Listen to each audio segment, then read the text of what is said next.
Welcome to the Banker Lamp. Please enjoy the video. You're starting inside settings. Unlock your iPhone X and go straight to display and brightness. Once there, you'll see the auto lock option near the middle. Tap it to begin. Make sure to check if low power mode is active first, because that mode forces a shorter screen lock. Disabling it lets you choose longer times. This step puts you where the system controls screen timeout, so you can change security and battery behavior intentionally. Now you'll see the list of durations. Select one that fits your needs. Choose 30 seconds for maximum security and battery savings, or pick 5 minutes for regular use. 10 minutes or never improves convenience, but uses more power and exposes the screen longer. Once you tap a duration, the change takes effect immediately.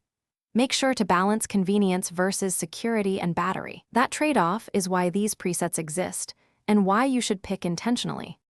Finish by exiting settings and locking your iPhone to confirm the new timeout works as expected. If auto lock is grayed out, don't panic.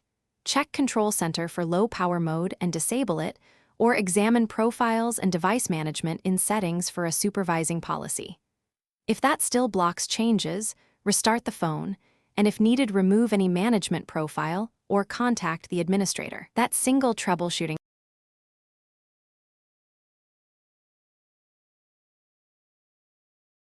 Thanks for watching. If this was helpful, leave a like and consider subscribing. See you next time.